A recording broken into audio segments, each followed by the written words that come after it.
Hey! Oh, good morning, Helen. How the heck are you? Good. How are you? I am having the best day ever. You turned 10? Yes, we turned 10 today. How exciting, huh? Yeah. Well, I mean, and we have that. We talked about some of this before. Is that one of the jokes when people ask for at some point people would ask for like 10 years of Power BI experience, and we'd always say that's not possible. It hasn't been around for 10 years, but now it has. Yes. Yeah. So finally, our resumes aren't lies anymore, right? Yeah, or you're not rounding up to the nearest decade. Right. Oh, very excited. Excited to be talking about this.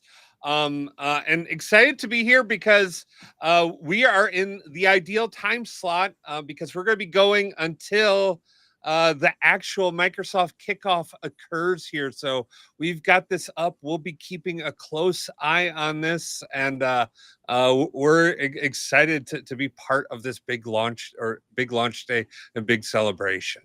So, and going back, we saw some of that. The icon has changed over the last few years, kind of the keeping with the graphic art. So, we saw the initial kind of icon that you saw when opening up the application, and it has changed slightly over the years. And it's not an owl now, contrary to what some may believe.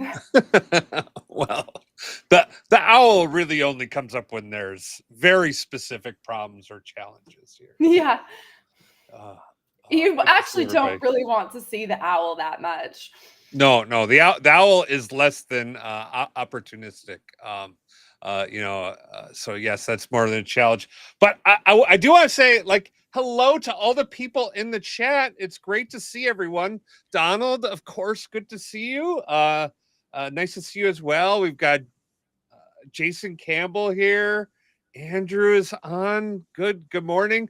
Uh, Let us know in the chat where you're from, and then how many years have you been working with Power BI? Right? 10 is the max. You could say more than 10. I mean, Power BI has been around longer than 10 years, though, right? I I mean, mean, we talked about that because, the origins of it kind of go slightly before, the origins of it didn't kind of emerge from nowhere. There were, analysis services came out in 98. yeah. And then DAX came out in analysis services, got Power Pivot, Mm-hmm. which has been folded in. And so, yeah, if you include Power Pivot, you can count back a bit farther. And kind of in terms of like when you first had the application on your computer, that was exactly 10 years ago today. Okay. And I've been using it for, quite a while. Yes. Yeah. I'm going to say I could trace using Power BI back to like 19, or I'm sorry, 1999 was when I first started to use Power Pivot. So excited to see that, and excited to see the grow up story that happened here, and how like Power BI transformed out of Excel. Um, uh, like, do you remember when it started to go into SharePoint? I don't. I remember when it was in Excel. And I still see it sometimes in Excel. I have to kind of retrieve it out in some cases for people that have used it for a bit longer. It's some of it, perhaps maybe not as fond memories of the stability of Power Pivot that especially that occurs today. But where everything's always moving forward too. I mean, this is something that I've learned firsthand. Like, yeah, this even if everything's always old in technology. By the time you kind of revisit it, you think, well, this was even sometime last year. So then 10 years ago is a long time. And if kind of looking at this is that's, you know, in a human perspective, is that was when you kind of stop counting all the candles on the cake, right? You can kind of go up to 10 and you have the individual candles. And then when, you know, 11, you just have two, even the one and one, you know, because that's, you know, it's harder to put that many candles on the cake. So you realize how fast time passes. And technology is almost like dog years, right? It's a lot longer than just a year. Yeah, and you're spot on. And I've also heard that when you're referring to the age of something that you have experience with, once you hit 10, you start to refer to it as decades. Yeah. So we've had a decade of Power BI, and some of us have over a decade of Power BI experience. Yeah. So, And so that, Excel is turning 40 this year. So it's a, you know, it's milestone birthday for two big, shut right? up. Is that true? Yeah. Excel is 40? Yeah. That's impossible. No, Is it? I think it's September's. No way. Yeah, September 1985. Really? September of 90? That doesn't sound right. Isn't it right? When did Excel come out? Hang on. I'm asking Copilot. When did Excel come out?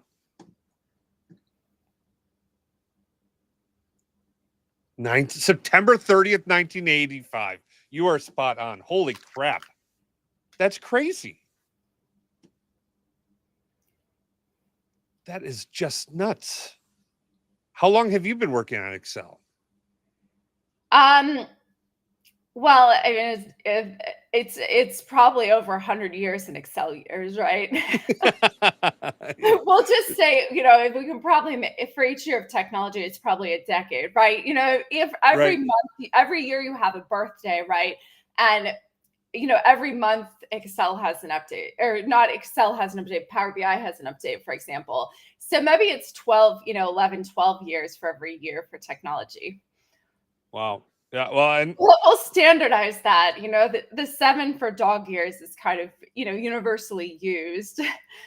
so we go by dog years, and that's how many years You of should go by maybe 10 or 11 to 12 technology years in a single calendar year. We'd love to hear from the people in the comments what they would use.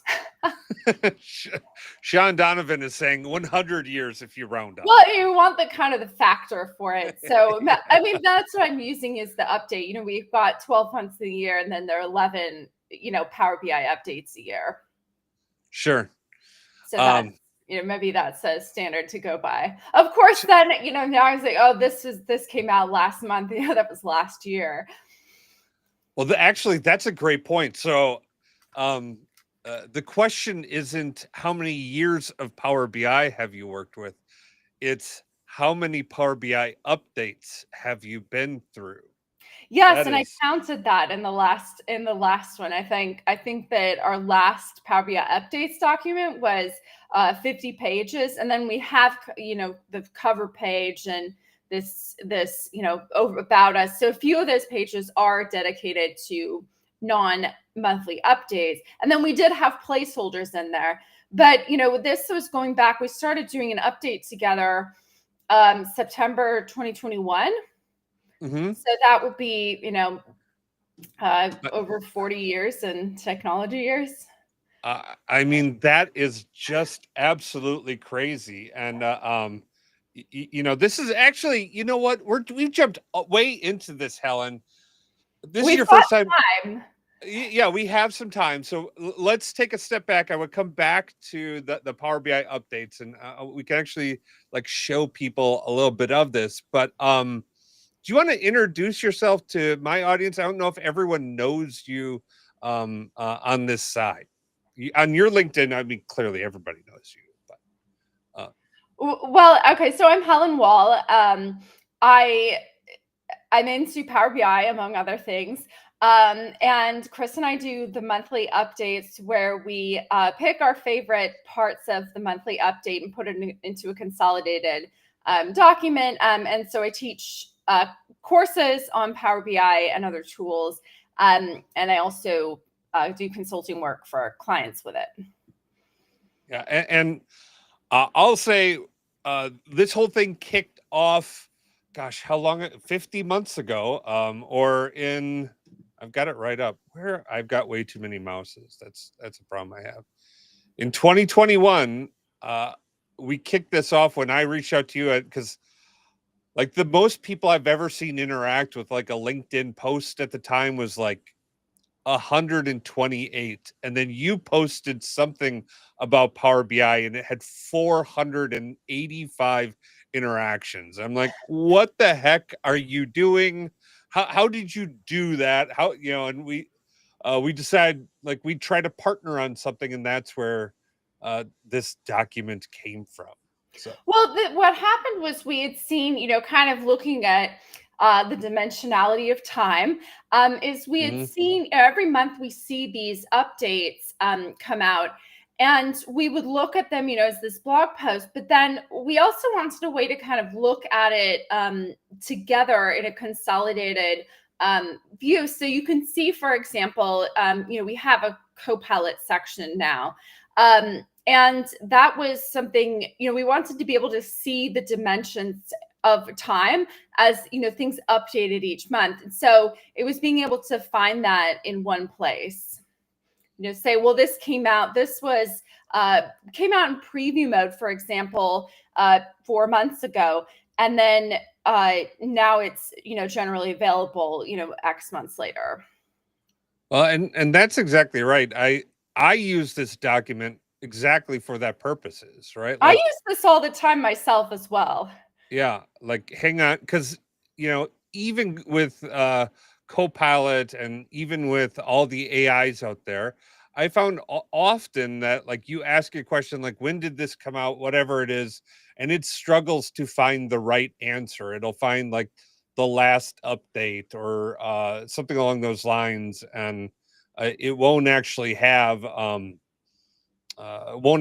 date. But then we could go through this document and we could often find like, hey, when was that actually got released? So Yeah, and so we did change the colors also. You can see we are yep. now using fabric green, in the latest versions, but we had when fabric came out, we actually changed some of the backgrounds for this.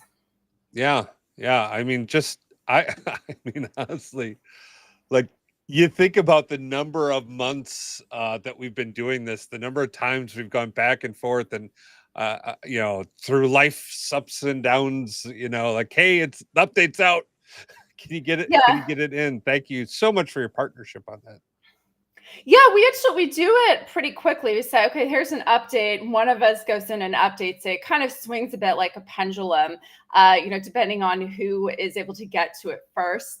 And look what the updates. So also it depends on the size of the update. So, some Yeah. months are larger than others. Yeah, that's More extensive. yeah, you're exactly right. And honestly, I find it a great exercise to actually keep myself up to date with everything that's going on.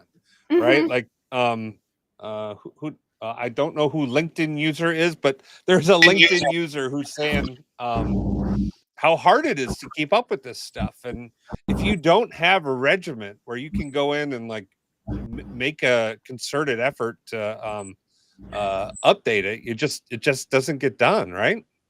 Yeah. And I think it's also, a bit of it is for us as well, because it definitely helps us, keep track of all these things. Right. Yeah, that's exactly right. I no this is a great so this is a great example of like how you keep up with it. But now that Fabric is coming out on a much faster clip, Helen, how do you keep up with all the changes here? What's your cadence there Um, well, I or think there's some methodology? parts of Power BI, for example. Do you want to just add Fabric into this, which is, by the way, just over Yes. 2 years old? Okay. Is a lot of it, I say the same. If you go into, so cloud services in general, it's a huge application. Talking like any of this, not just Microsoft and Azure products or Fabric. It's everything is huge. You're looking at a massive, if it's like being in a cockpit and you've got all these controls, and you only really use a few of them depending on which part of the tool you use the most. So, I think even between us, there's different parts of Power BI that we use more. I mean, I am very into mapping, as many people know. So I do keep an eye on the maps. And that actually had origins before Power BI. And even now we're looking at, a lot of stuff's getting folded into Azure Maps. So if we look at what the future of that looks like, is a lot of things started out as different functionalities that have kind of been streamlined into more consolidated tools or visuals. Yeah. No, I completely agree. I don't remember, or I love mapping, and I'm going to actually jump back into the Wayback Machine to Power View inside Yes. of Excel. Do you remember? Have you seen the mapping functionality that was in Power View? No, so I got into mapping. I think this is really interesting. Was I got into a lot of the mapping stuff because I think it was Azure Maps, and actually, well, it goes back a bit further than that. So Mapbox, for example, used to they had more of an updated Power BI visual, and so I got into that because I was looking at, okay, if I wanted to do custom outlines rather than say like countries or states or something that's kind of more that's easier, more readily available. And so I was trying to get into kind of more custom map areas, and one of them was I think something came up in a conversation with someone I was working with at the time about like the Nielsen TV ratings. And so that was kind of how I got into more of this area of mapping. I thought, okay, this isn't just, just the shapes or the points on the maps, but how, where these custom, map sections is how do I get there? And so that was something that got me into maps. And then, using tools to simplify or get more specific with them. And I think that also, and this is, going back to what I said about different people use tools in different ways, depending on who they work for, what their general, work procedure is that you kind of end up just naturally going into some areas more than others. And so that was mapping, was working with something that was more specific. And so I had to gain more knowledge, and I had to, look up how some things were done, and really got into the GIS. And GIS has become very big in the last few years.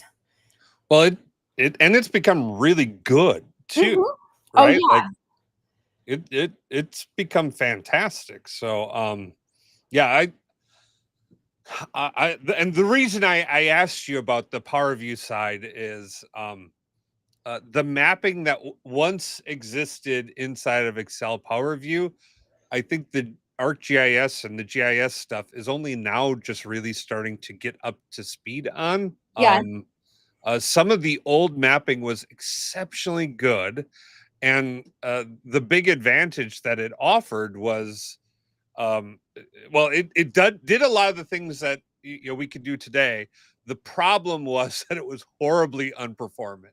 You had to have a really, really beefy laptop with processor and memory. I mean, that was back in the day where 4 gigs of memory was like more than sufficient. Why would you need more than 4 gigs of memory? And if you didn't have 16 gigs of memory in your desktop, this pre-laptop days, you didn't have 16 gigs of memory in your desktop, you could often have problems displaying and sharing that information. So Well, and it's also kind of uncovered some, very interesting things. And even now, I would say that one of the things that tools like Power BI do, and even, some of, you look at like ArcGIS, for example, is that mapping hasn't gotten any simpler, but the way we present it has. And so, Mm, um, ArcGIS, for example, they have, when you look at a map, it will show a certain view and it's able to render that more easily.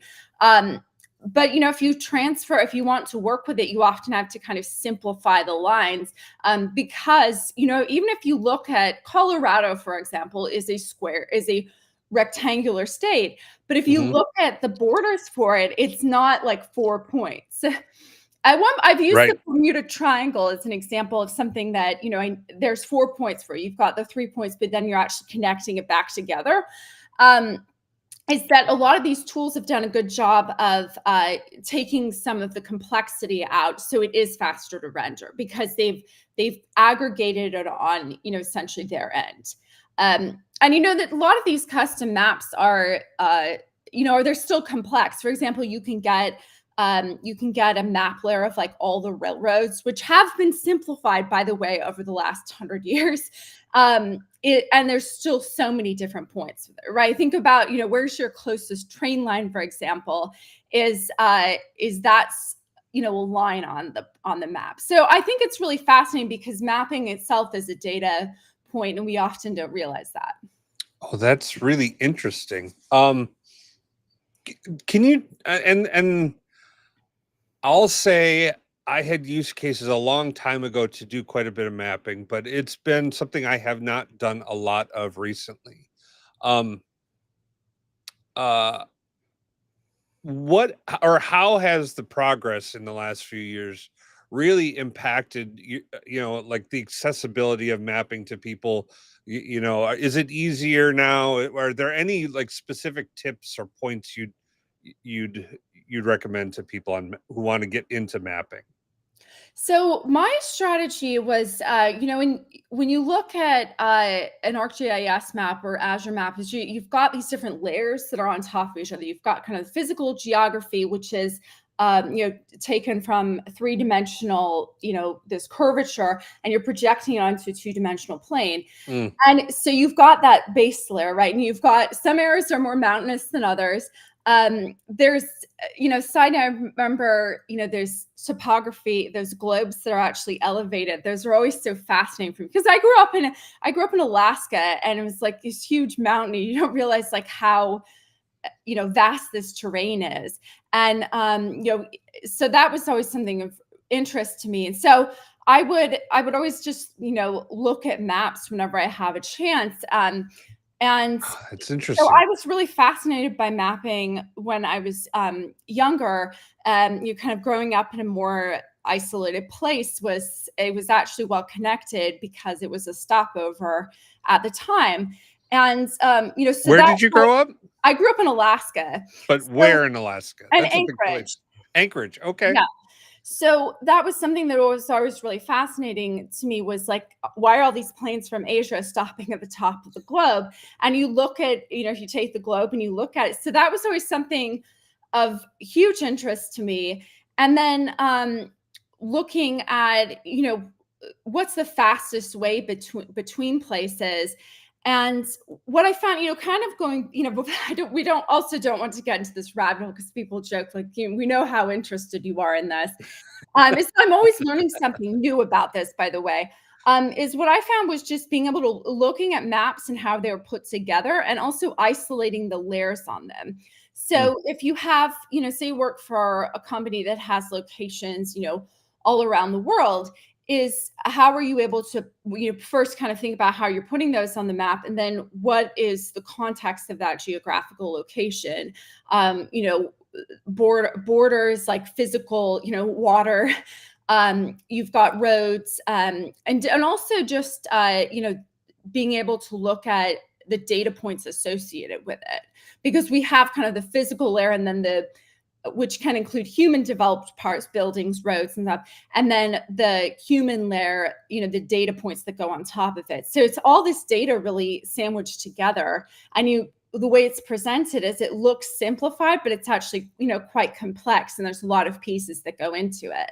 Well, that's fascinating. I've got a question. I want to ask you about if I wanted to map something out. I wanted to do not like the most advanced thing, but I want to do something basic.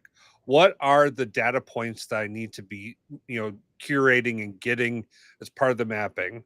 And then, but after that, and this is what the reason I'm gonna we're gonna ask that first, and then we're gonna go to the question that Sean Donovan has asked, which is reflecting on updates, which Power BI feature has stood out to you the most? We're gonna get to that one, but I want you in the audience to answer this question as Helen and I talk about mapping on the data side.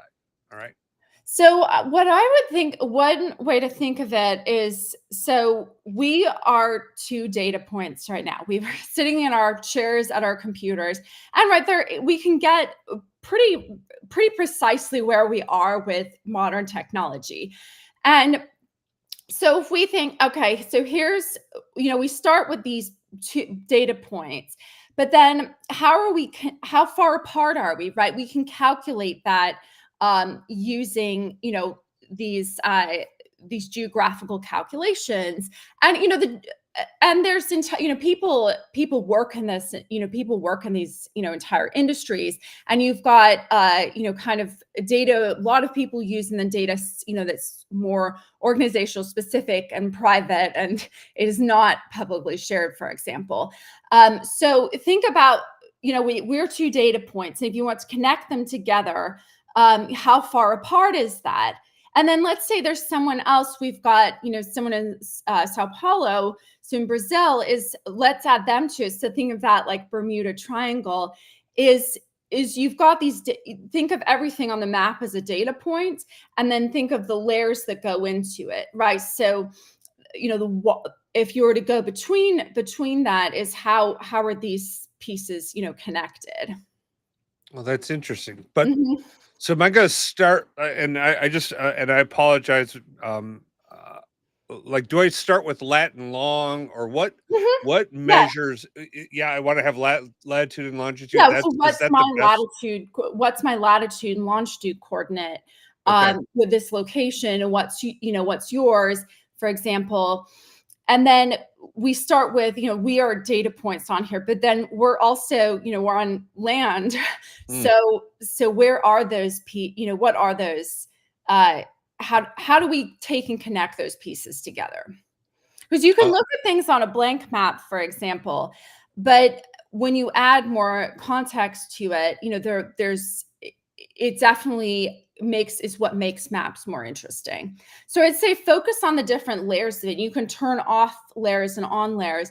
Is understanding, how these different layers go on top of one another, and how to put them together in a map that's going to be easy to understand. Because maps, the amazing thing about maps is that they often look very simple, but they're really a lot of complex pieces that have been simplified and put together in a way that makes it a lot easier to view, for example.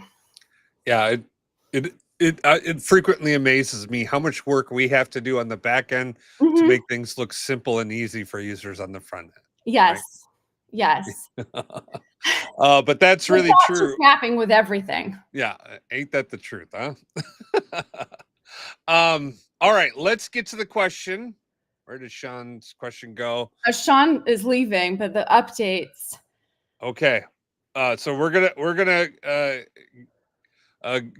hit this. You can watch on the rerun. So Helen, what is your favorite feature addition on all the updates that we've been through?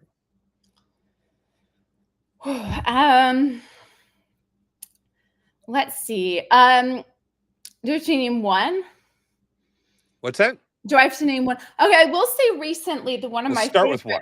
We'll start with one. One of my favorite recent updates was the path layer in Azure Maps. Okay. Because you could do, you can add, you can take, these points on a map, and you can pull out paths between them.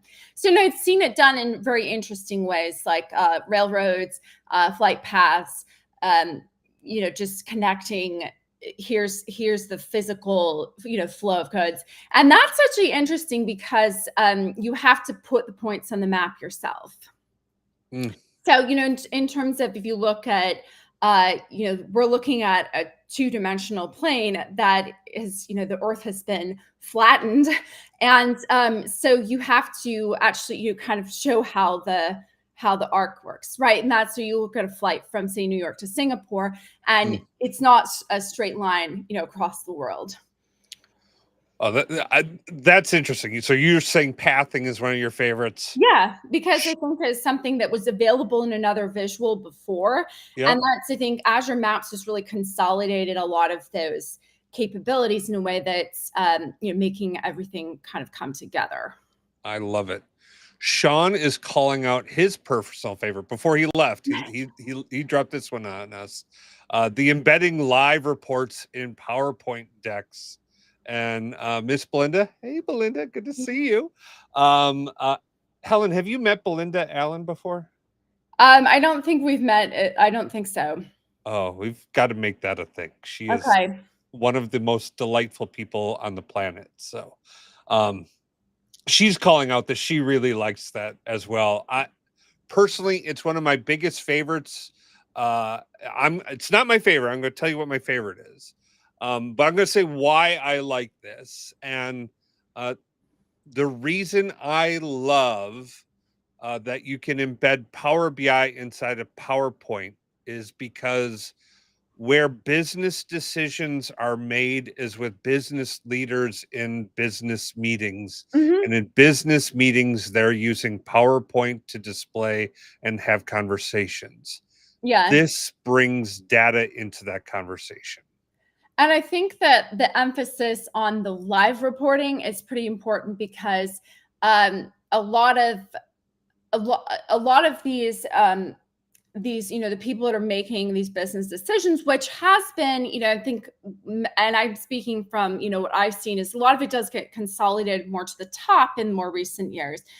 And so being able to show something and saying, well, you don't have to think, when did this get updated? And when did I produce this report, say a visual that they're looking at, and this number is, that it's correct because it's live, because it's connected to a report that has been updated, and you can check the time that it's been updated. So it takes a part that it deconstructs or flattens, so to speak, the problems that persisted, 10 years ago and even more recently. Right. Before this, the question was always, when did you get the data? Yeah. Was the data refreshed properly? You manually grabbed it from someplace. So did you do something wrong in your grab? Like, what query was it? Which data mart did it? There was an infinite number of questions and an infinite number of non-business related topics that got executives talking about data when they needed to be talking about the business, right? And yes, hey Mark, I've got my shirt on. I don't know why why I got a blue shirt and everybody got a black shirt. I didn't know we were supposed to do that, but I sorry for the aside. Well, I don't have a shirt, so that's an SML thing.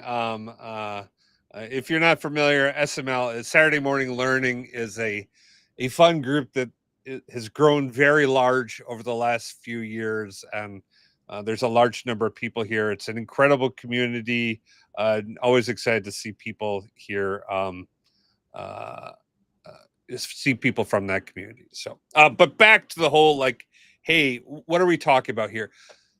The reason we do data is to help businesses make business decisions, right? All of this other stuff that we talk about is pointless, meaningless, and can get cut and canceled, and including maps. Right, including maps.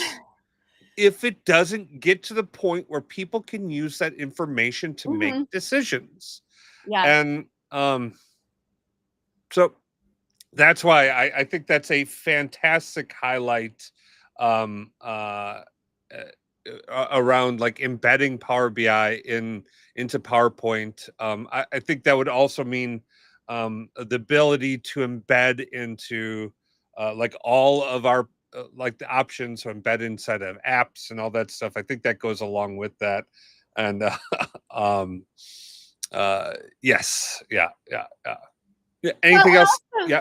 the other thing that I have worked on a few projects that do use Power BI report server, and I Oh, think Jay, I don't know if he's on the Microsoft side, but he was a bit amazed that that was the case. But just the way that some of these some of the people that I work with, they have everything set up was this was what already existed. So that is a bit interesting, that limitation, some of those limitations, because it doesn't offer everything that we see in the monthly updates, for example, that we publish. yeah. Yeah, and that is a big challenge Mhm. with that on-prem. And the nice thing is, I think a lot of people have started to find ways to transition off of those on-prem, like security configurations in Mhm. Azure, and are well, they've always been good or great, or they've been great for a long time. But I think more and more people and companies who were uncomfortable with moving and allowing data to be in the cloud have found that okay, it's not as challenging or as scary as it once was. Um, all right, so that appears to be your favorite maps. Yeah. Awesome. So what is yours then, Chris? Oh, yes, I'm going to say my favorite was the ability to have XMLA endpoints uh, exposed inside of Power BI, so that I could transition from like having engineering and DevOps and CI/CD pipelines and SSAS or analysis services, and I could bring that pro code engineering capabilities into Power BI, because to Mhm. me that was the final foundational pillar that need to get in place to say, hey, my Power BI and just Power BI is professional. It's like we were talking about with like, hey, with the PowerPoint stuff, is that like it's well engineered. The data is right because it came from like that central source, that one source of truth. And you could do all sorts of things to ensure that that data was always accessible and right. And um, I'll say one of the first things we did with XMLA endpoints is we wrote scripts, and we now it's a little easier to do this, but we wrote scripts to actually like deploy models, run and process it out in the service, run validations against it, take a backup, and restore that backup against a live Power BI data set. And so that we ensured that our data was always up, it was always available, and it was always right with with proper engineering standards going in place. And Yeah. so to me, XML endpoints is what really enabled that. Yeah, and also I think that and maybe this is a connection. This is one for me. It's one way to think of how are maps and the XML endpoint connected. Is it's a built-in functionality that means that you're not having to kind of do this homebrew solution, because going back to why companies make choices about what to use is I think that when you work on something yourself, is you kind of have a lot of flexibility, as far as there's restrictions on whether or not you're paying for a service or not, but you have that flexibility to do a lot of things and to build things without running into checkpoints or gates that you have to pass. And so being able to connect a lot of the pieces together, especially when you're working with a larger group, I think that's really important. is avoiding a lot of problems that can occur in the future. And so the XMLA endpoint, I mean, the first thing I did with that was connected it to an Excel pivot table.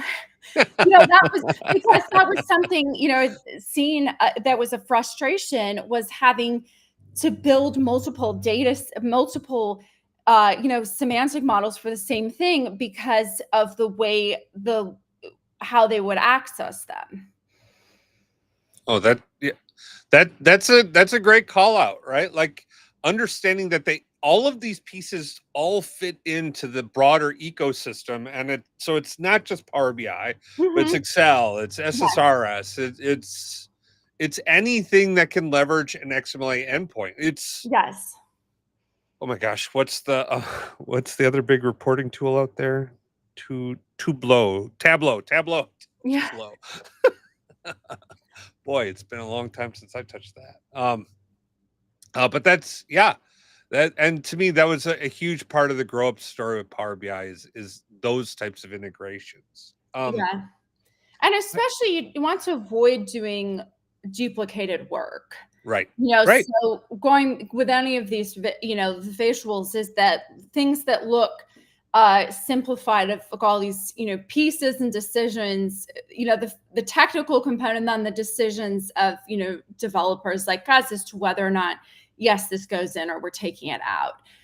So, I think that was a big thing, was being able to, for me, was a lot of things, still do go through Excel. And so being able to, if someone wanted to look at the model, saying, okay, here's the end, here's the XMLA endpoint, connect to that.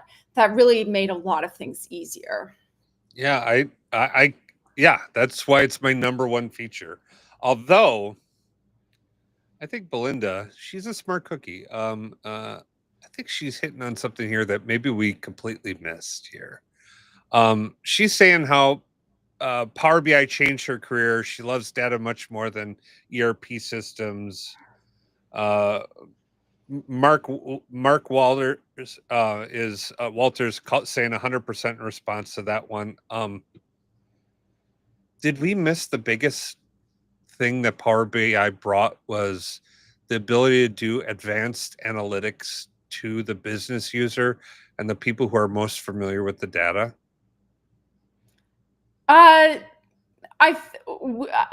We maybe implicitly thought of that.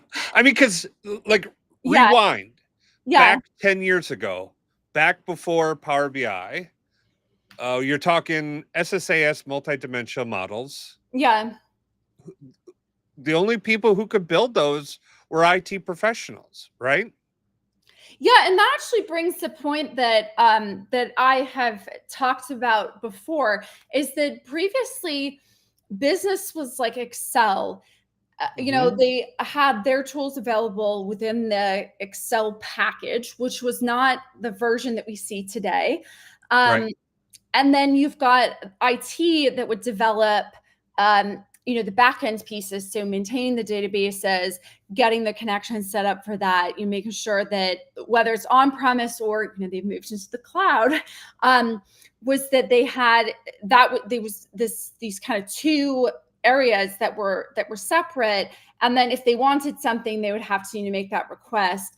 And so now there's a lot more overlap and perhaps more of a turf war too between, different sides. I think that the previous kind of very,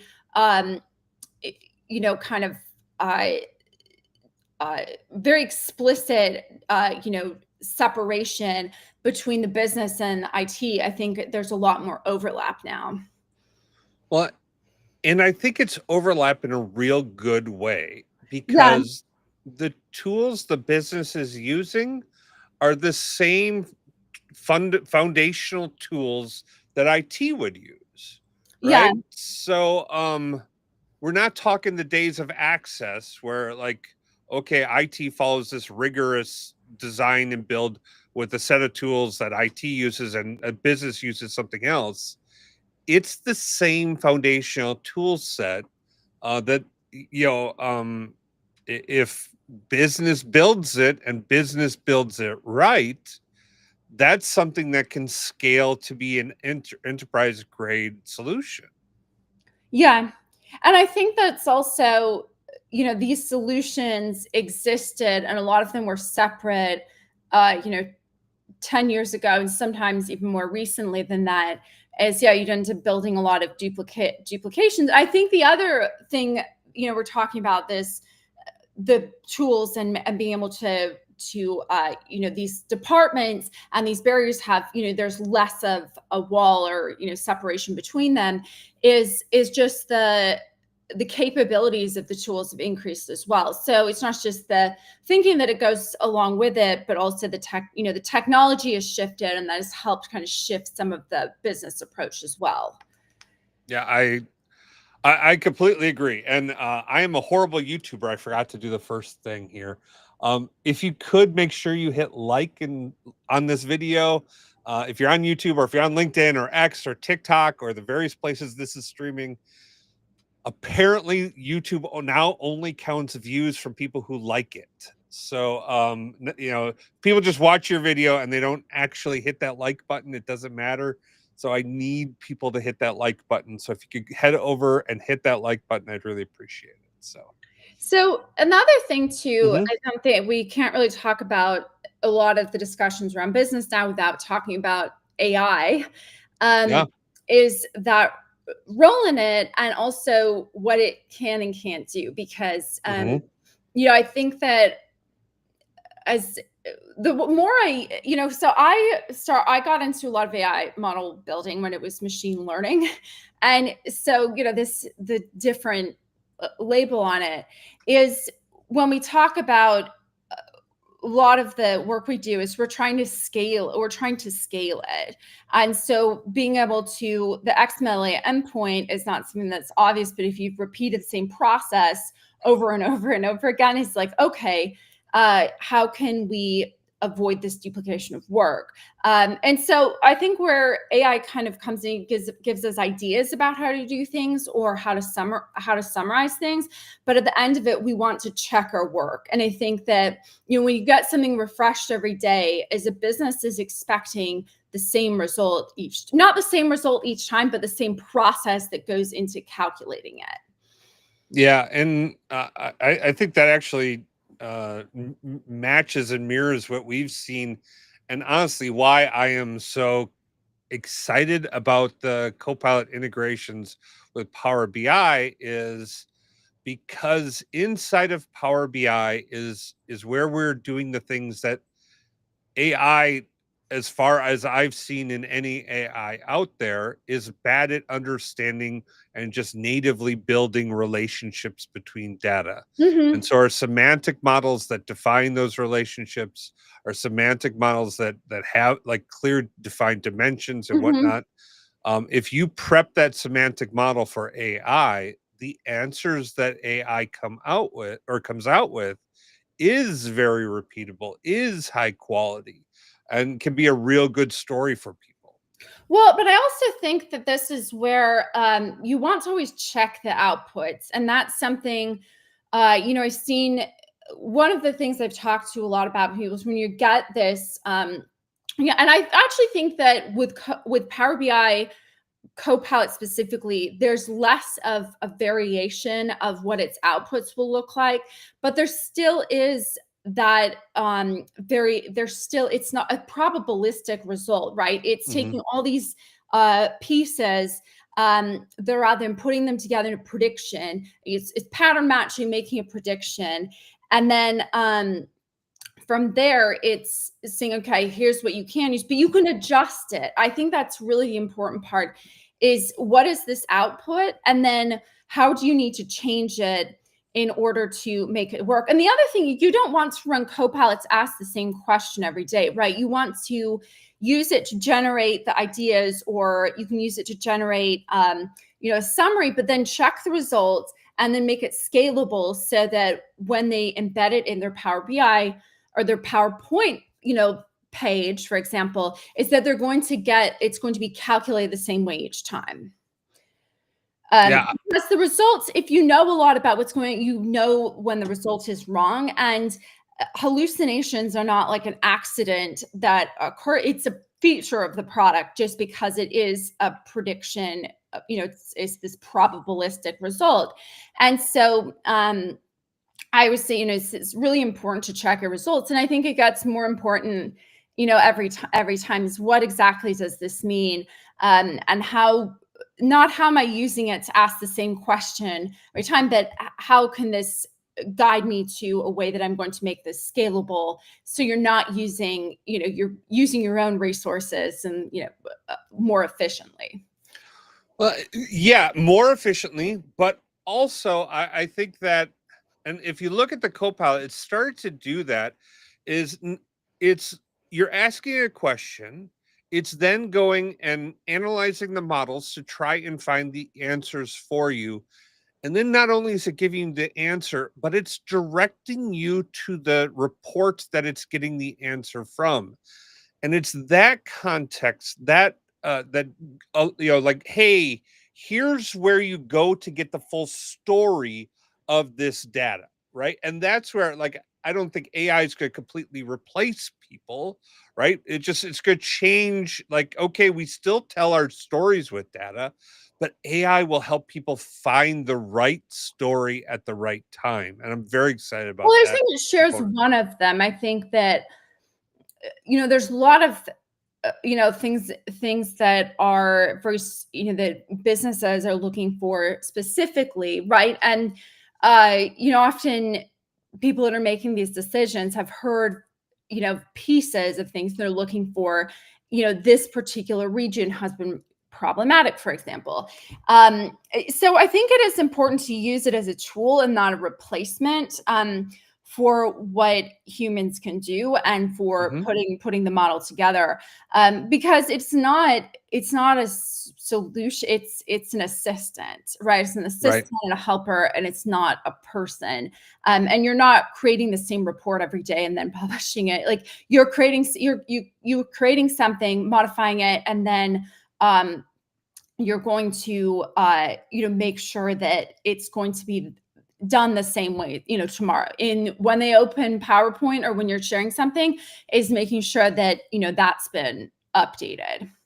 But And I you think can one of describe. the other things that AI is going to bring us is not just the ability to, like, go to the report or get the answer, but go to the report that you aren't aware of or don't go to on a regular basis, right? Like, if you follow, like, executive usage patterns and even end user usage patterns, Mhm.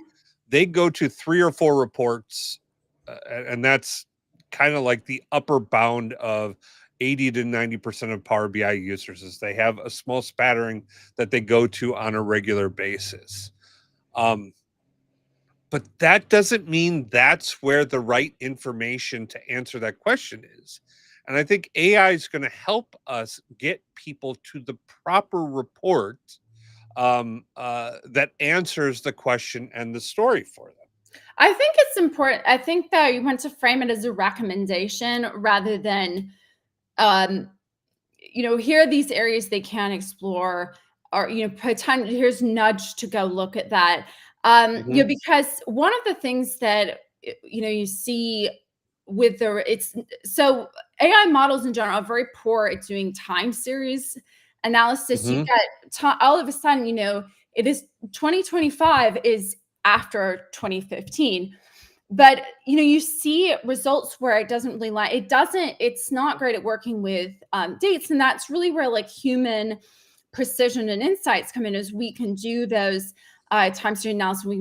We think of time, we can think and analyze and kind of do the modeling with time much more precisely. So, as humans, we are very precise. We're also capable a lot more than people realize. I think that's something to, really key thing to always keep in mind, is that, like, don't discount your own brain power because you think something else can do it. I agree with you 100%, Helen. We can't just drop thinking, because AI has come. Mhm. Well, we are rapidly So approaching. where are we going next then? This is What? like a bar crawl, but online. Well, we are rapidly approaching the end of the live stream and the kickoff of the official Power BI. We have the link birthday. for that one. I do have the link for that one. Let me post that into the chat. Oh, if anyone's in Houston, we're having the Power BI user group is at 4 p.m. and we're having a birthday party. And so actually we have a few guests. So Patrick LeBlanc will be there.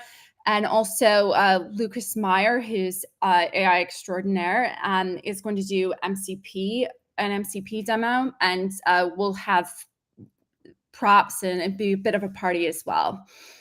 Oh, that's fantastic. So make sure Soft office in City Center if you're in the area. Yeah, so if you're in the area, stop in. If you're online tomorrow, come and join us for the end of Fabric Fridays. This is our live stream that we do. Tomorrow's going to be the end of it. So really looking forward to spending a little time with people as we look at moving off and the last of the Fabric Fridays. Excited to have people join. So if you guys have links to join the session, please feel free to pop in. But we will be talking tomorrow on Fabric Fridays at 7:30. So excited for that one too. All right. But for now, we're going to head over to the Power BI birthday party over on the live stream. Helen, any parting words for the group before we head over there? Well, you only turned 10 once. Ain't that the truth? But it could be older. Oh, that is so true. All right. Well, everybody. Thank you. Happy birthday. Yes. Thank you so much. Happy birthday. We will see you on the formal birthday party, and then we'll see you on Fabric Friday tomorrow. Peace.